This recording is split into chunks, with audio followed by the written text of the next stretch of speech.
30 seconds, please. Okay, so next we're gonna go to black, and then we're gonna bring up the slate. Okay, so just wait until I call it.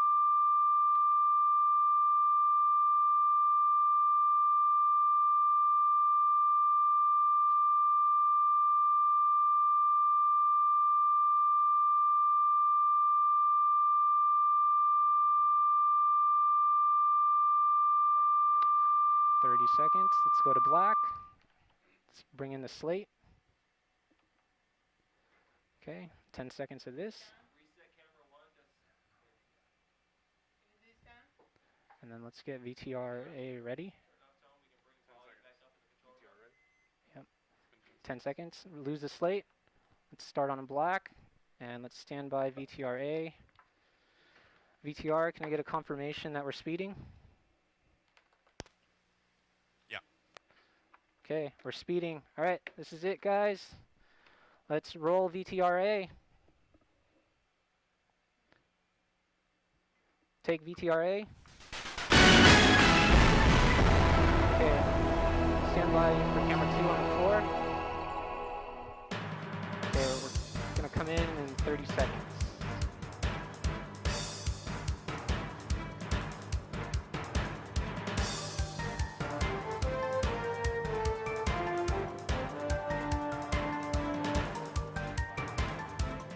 Okay, stand by 2.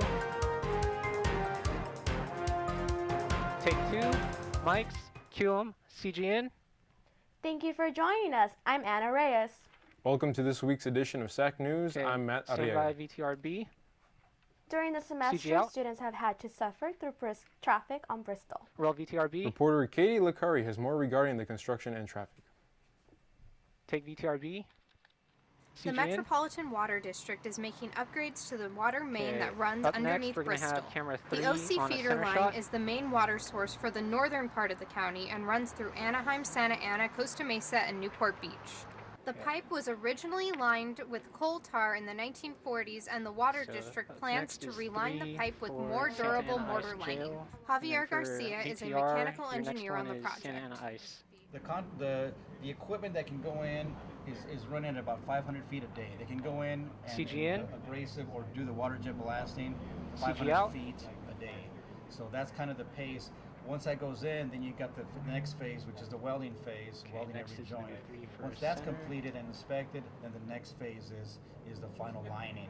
Garcia, a Santa Ana resident, understands residents' frustration with the traffic. Yeah, it's affected me because I live in the Washington Square neighborhood, just adjacent to Bristol, so I can see and I understand the traffic issues and folks being frustrated. I actually have to, find alternate ways, of course, to avoid Bristol. Garcia explains why the $4.5 million project is necessary. If this is a design for 150 psi, if that fails, you see a geyser about 100 feet up in the air and completely affecting the neighborhood here, no water, and damaging the roads and vehicles that happen to be in the area. So it could be catastrophic. The current phase of the project runs from Memory Lane to Willits and has 8 open construction sites. The next phase will run through Costa Mesa and Newport Beach. Sources in the Metropolitan Water District say construction will conclude in mid-July. Reporting from Santa Ana College, I'm Katie LaCarry. Take 3, cure. The City of Santa Ana, through a partnership with the Department of Housing and Urban Development, is providing prospective homeowners with down payment assistance. The program provides interest-free loans for first-time homeowners, up to $40,000. To qualify for the loans, future homeowners must be pre-approved for the first mortgage, meet certain income requirements, take a home ownership course, and have a clean credit history. The loan may only be applied to purchase a home within Santa Ana city limits. To find out more about the homebuyer down payment assistance program, go to the website at the bottom of your screen. Take 1, center, cue 'em. For a second time, Santa Ana Council won't look at negotiating a new jail contract with ICE.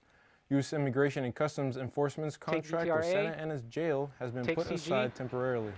Santa Ana Jail correctional officers and supporters asked the council for a new contract, insisting that preserving jobs is important, but they were outnumbered by immigration rights activists who spoke against it. Many immigration detainees at the jail are from the Santa Ana region or the western U.S., so families would have to travel farther if they are transferred to other ICE facilities.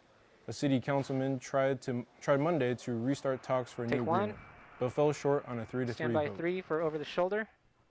Congressman Jose Solorio will be holding another meeting on this issue on April 6. Take 3, CGN, cure. The U.S. Forest Service and Marine Corps plan to remove 4 dams around Silverado Canyon by the end of April. Some area residents say removing the dam will destroy animal habitats. They plan to protest the removal by blocking the roads and entrances to the dams and picketing.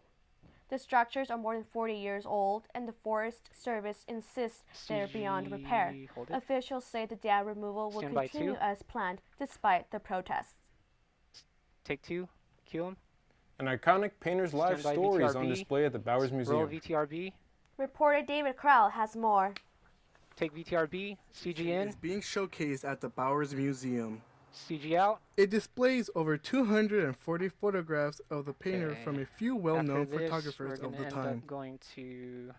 The photographs show how she was dealing with her medical condition. The art curator felt that Frida Kahlo was an artist people would want to know better.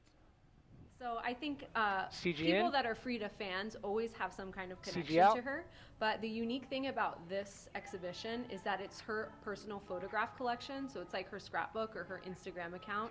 So there's personal moments rather than just her paintings. So everyone can kind of relate to a photo, you know, when they see a happy or a sad or a Bowers family CG moment. we're not going to So use. I think it's all events and stories that people will relate to. The famous museum and home of Frida Kahlo, the Casa Azul, is currently in Coyoacán, Mexico, but many people can come see her live through this exhibit instead. From SAC News, David Stand Crowell. by 1, take 1, cue 'em. For more information, go to bowers.org. Stand by 3 for other shoulder, take 3, CGN, cure.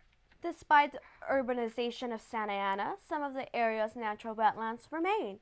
A group of volunteers have come together to restore the wetlands near Fairview and Harvard. Next Sunday, the group plans to reintroduce some native plants. The Restoration Day is part of a 6-week course about the plants, native life, and its history.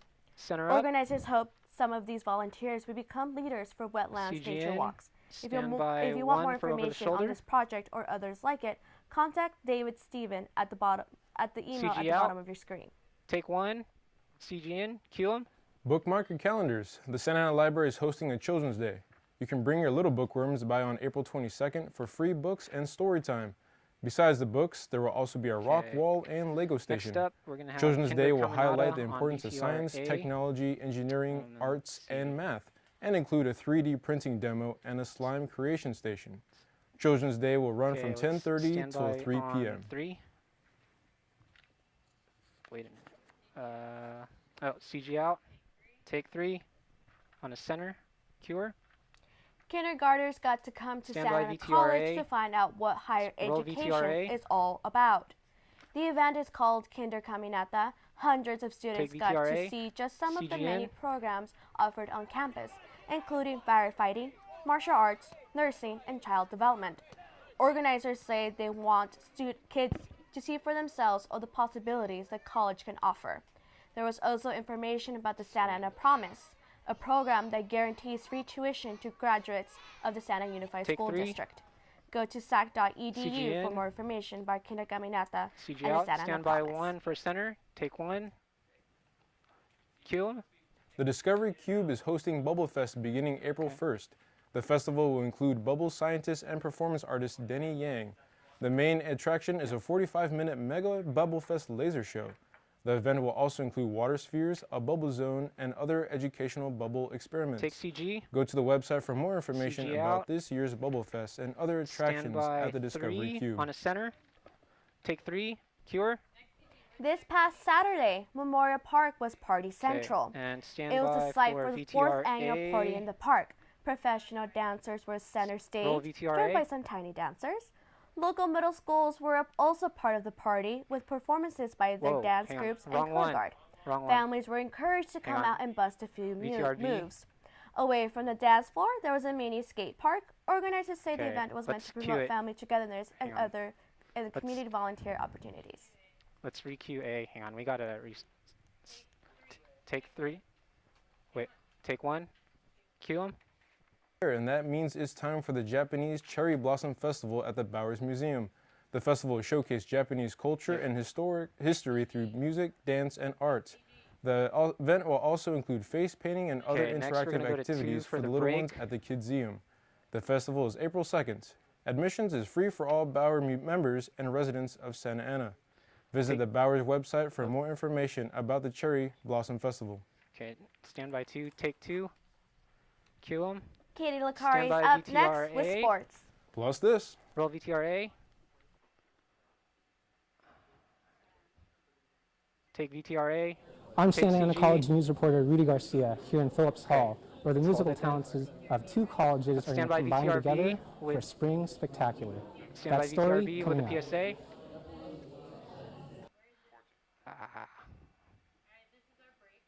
This is our, let's take VTRB. Hang on, hold it.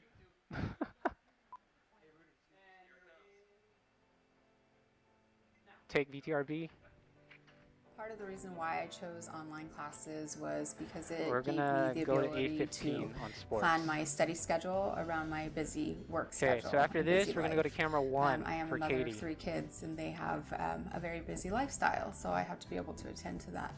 Typically, when I get home, I make dinner, and then from there, about 4, 5, 6 hours, I'm online. And 3 needs to get on a 2-shot. Doing the homework, doing all the assignments. Give me a 2-shot, please. So, very busy. Right now I'm taking Accounting 102 as well as Community Studies, and then my next class is Calculus, Business Calculus. But since it is online, they're accelerated courses, so you take 2 classes the first 8 weeks and then the next set of classes the next 8 weeks. My benefits are the fact that I'm not having to go to a traditional classroom and go to campus on a day-to-day basis. Like I said, I do have kids and a family that I have to attend to, so being able to do it at home, I'm able to be here physically for my kids if anything were to happen. I have taken on-campus classes. They do take a lot more time since you're away from home, so it's more social, more interactive with students, but online classes are the same way. The only difference is that your online classroom is a virtual classroom. A lot of the times you interact with students on the discussion board, so it's kind of nice to collaborate with the students there. Some teachers are more open to either email. I had one actual instructor or professor, he was open to text messaging, so if I ever had a question, I just text messaged him my question and what class I was in, and he responded right away. So they're very open. As long as you use your resources, you'll have everything at your disposal. Hang on, this is the longer one. The only advice I would suggest is be open to reaching out to your peers and your professors. Utilize all the resources that the school provides you, so that way you're able to be successful in your courses. Students should know that online classes are for people, like I said, that are self-motivated. You definitely are a person that needs to not procrastinate, and as long as you are that type of person, then you're capable of doing your best. I do move along faster in these classes because 16-week courses are crammed into an 8-week course. So with that being said, you're doing like 2 chapters a week versus a chapter a week. I am looking to graduate this spring and transferring to Cal State Fullerton. So I'm very close. Hold it. Take 1, Cure, CG. Hey Dons fans, Katie here with This Week in Sports. CG out. We begin with softball, where the team traveled to play a doubleheader at the Ventura College Tournament. The first game they faced Allen Hancock. It was all Santa Ana throughout the game, with Janelle Pangolin leading the charge, going 3 for 4 with 2 runs scored and 4 RBI. Casey Hutton and Raven Sapla supported her, as well as going 2 for 3 with 2 runs and 1 for with 2 runs and an RBI respectively. The Dons shutting down Allen Hancock with the final score 7-0. Moving on to the next game in the tournament, the Dons faced off against Chaffee.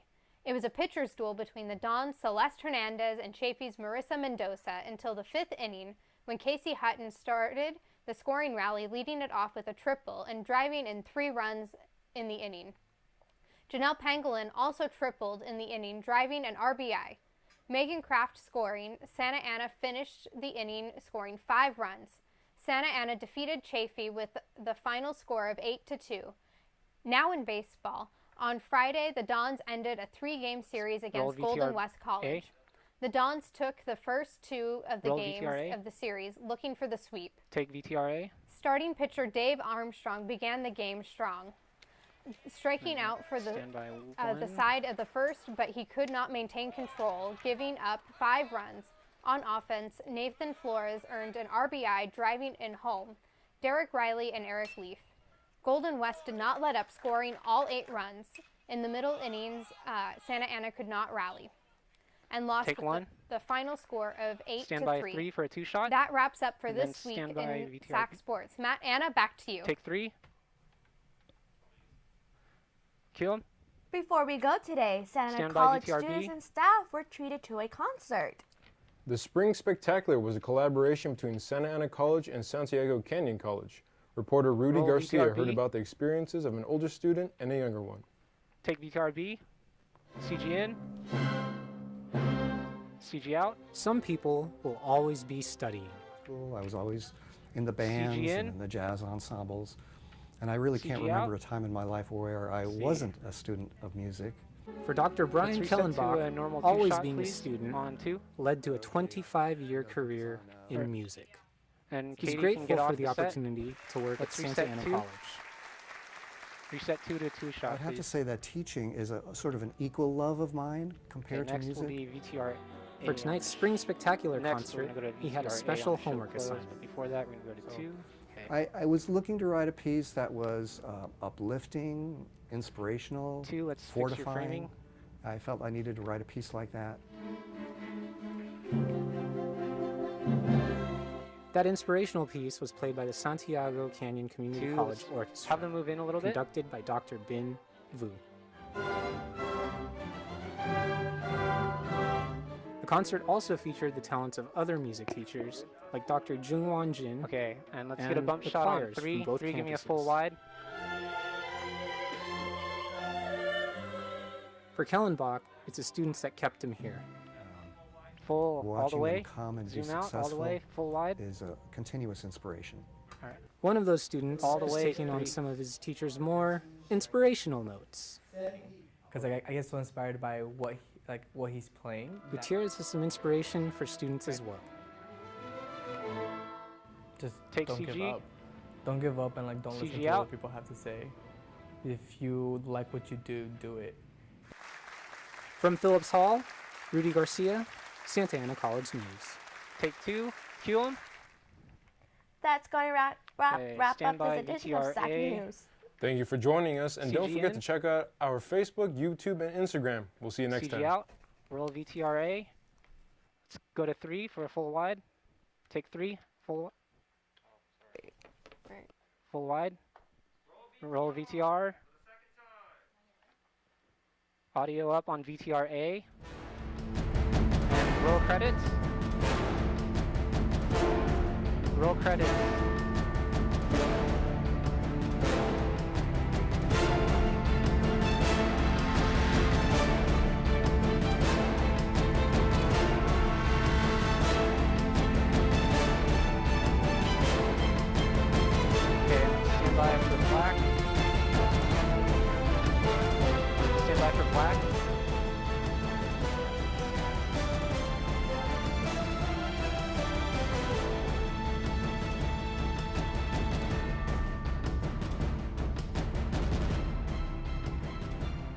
Fade to black. And fade it all out. Good job, everybody. Thank you. VTR, can we confirm that we recorded?